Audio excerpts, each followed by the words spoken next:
All right, so let's start off for starters. Besides you not liking the look of your stomach, let's talk about how it could be indicating some more serious things like high cholesterol. And I know those things we think about are for our grandparents, so don't turn me off because this is not for your grandmama. This for you, boo. Yeah. This for you, especially got a little tummy going on. You know, I know the kids, but your child is 30 now. You can stop using that.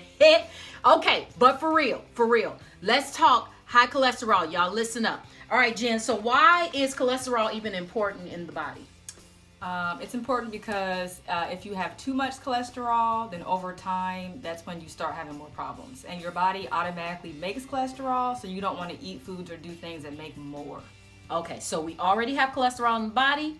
It makes its own cholesterol. It does. And then as we eat foods that add cholesterol to our body, like fatty foods. Correct. So like things that have high saturated fat and trans fat, when you eat those things, so like lots of desserts, meats, your body then makes more cholesterol than it needs. Okay, so does that mean we can't eat meat or shouldn't eat meat? No, you can eat those things. You just want to make sure you eat them in moderation and that you don't eat meats that have high fat content all the time. So like a ton of bacon or a ton of like beef, you want to like mix it up. Okay, y'all, she messing with the bacon now. You know, if you live in the United States, bacon is a necessity. I know, I like bacon. I do like bacon, but I gotta be careful. Okay. But I do like it. All right, so we wanted to take a minute and take a typical breakfast you might eat. Ooh, okay, this is gonna be good. All right, y'all, listen up. Okay, so we have eggs here. Eggs. Okay, so like 3 eggs. We're gonna pretend this is breakfast, right? Yep. Just 3 eggs. All right, if you look at the cholesterol on these eggs, 10% per egg. All right. Next we have bacon. I love bacon. Bacon dance. Okay, so this bacon is 13% saturated fat for only 2 slices. Most people have about how much? Right, at least 4. At least 4 or 5 slices, you know, and don't have them stuck together. You just take the whole little clump. Okay, and then we're gonna have here some biscuits. Biscuits. Hallelujah. Pot pies are the best, but you know. Oh, see, she went to more saturated fat. I know. Okay, so this saturated fat here, 13% for only 1 biscuit, and most people have about at least 2. At least 2 biscuits, and then you're gonna butter the biscuit, put a little purple jelly on there or some syrup, apple butter. Hey, hey. Okay, so we got these Grand's biscuits, 2 of those, and that is about 13% saturated fat per biscuit. Per biscuit, y'all.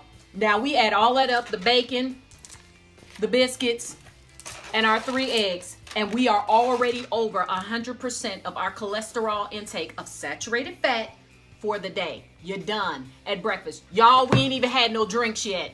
Yep. We ain't even had drinks. You know the drinks got cholesterol in them too. So let's look at that. All right, so brought out the milks. Okay, this is our organic 2% milk. Now you said that kids need more fat in their milk when they're younger. Go into that. That's correct. So like when you have a child, and usually it's about to age 2, the doctor tells you to give your child the whole milk because they need the whole milk and the extra fat for like brain development. But once they get to be about 2, then they tell you to take away the whole milk and switch to 2%. And then sometimes people have 1% or skim. So what that's talking about is the fat content in the milk. So when you get down to skim milk, that means it has very little extra saturated fat in the milk. All right, so like this 2% milk right here has still 15% saturated fat, and that's just for 1 serving. 1 serving. So pretend we're still at breakfast. Now I also have here almond milk. I really like this stuff, guys. Okay, so this almond milk, of course, has 0% saturated fat. It also has 0% trans fat. So the trans fat is what again, Jen? So trans fat is like an artificial fat. So what that means is that some chemist or somebody, you know, they basically invented that fat. So it's not real. It's like a man-made fat. So that's why you remember like 10 years ago or more, there was like this big push on no trans fat, and a lot of products are made without it because it's basically a man-made type of fat. Saturated fat is more natural. So even though you want to have it in moderation, it comes from things naturally, like your meat or your dairy. It's not like man made that particular fat. Right. We want to eat real foods. And you guys remember to read your labels. Read your food labels. So also here with these foods, we have, she was talking about your meats and our lean meats. Correct. So I have this chicken breast tenderloin here. Yep.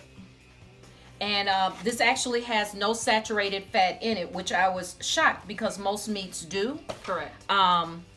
So when we talk about lean meats and eating lean, even to lose weight, and especially around that tummy area, because that tummy area indicates so many other things that are going on in the body. All right, guys, this has been Joy Edwards, Life Transformation Coach, coaching driven women to organize their time and create solutions so they can thrive in life, health, and relationships. Give it up again for my friend, Jen the RN. We'll see you guys. Bye-bye. Bye.